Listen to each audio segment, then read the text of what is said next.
We've been hearing for years now that China is cheating, that they've rigged the system, broken the rules, stolen their way to prosperity. You'll hear terms like forced technology transfers, intellectual property theft, state subsidies, dumping, currency manipulation. And yes, these are serious issues.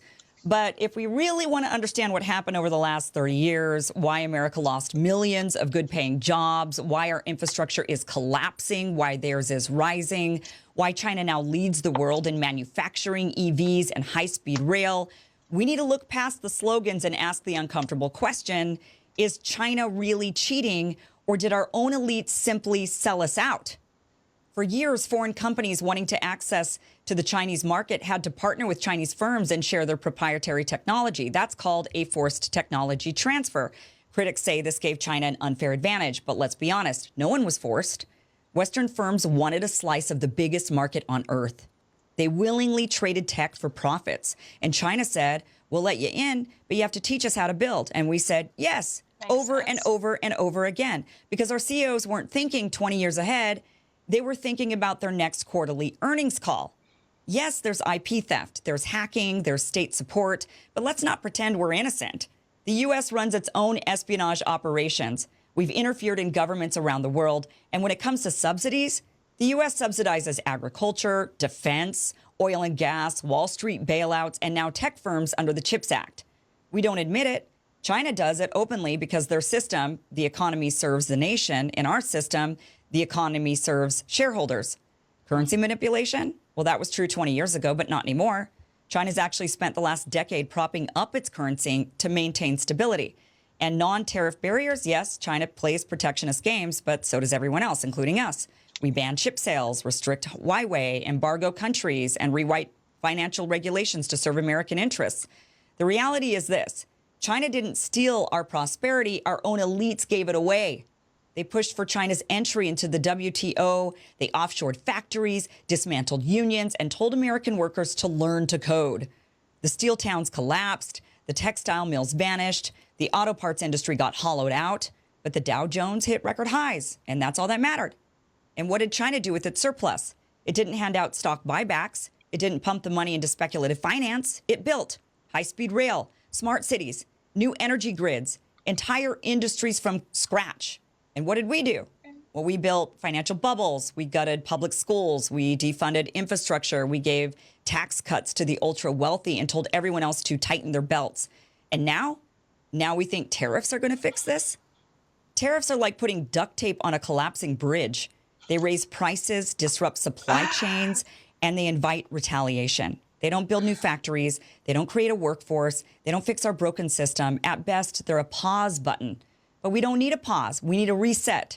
The only way forward is to rebuild this country from the ground up. That means a national industrial policy, one that actually names strategic sectors and invests in them long term. That means infrastructure on the scale of the New Deal, not pothole patchwork. It means vocational training, apprenticeships, and skilled labor being treated with the respect it deserves. It means breaking up the monopolies, punishing offshoring, banning stock buybacks, and rewarding companies that build here, hire here, and stay here.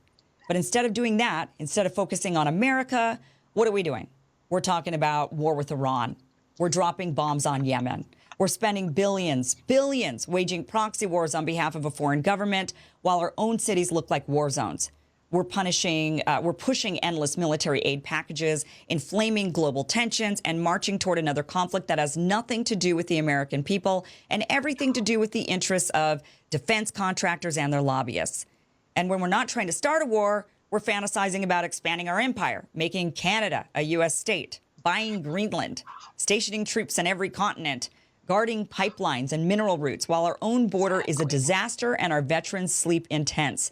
This isn't America first. This is empire first, globalism first, elites first. If we really believed in putting America first, we wouldn't be policing the world. We'd be rebuilding our country. We'd have the best rail in the world, the cleanest water, the strongest power grid, the most resilient supply chains, the best educated workforce, the most secure borders. But we don't, because our leaders aren't interested in America as a nation. They're interested in America as an empire, a brand, a vehicle for wealth extraction.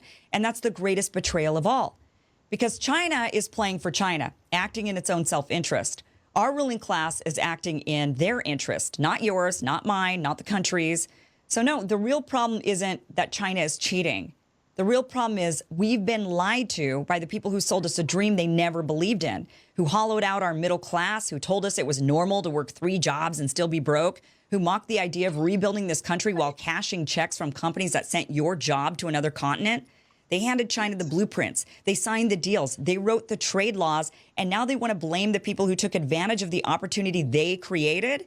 No, that's not cheating. That's smart. Ruthless, yes. Strategic, absolutely. But we should be taking notes, not throwing tantrums. If we want to win again, we don't need more sanctions. We need more engineers. We don't need more aircraft carriers. We need more factories. We don't need another $1 trillion war. We need $1 trillion investment in America, in workers, in cities, in families, in sovereignty. You want America to be great again? Then build. Stop chasing wars. Stop chasing distractions. Stop chasing empire. Bring it home and start again. That's the real America first, and it's the only way forward.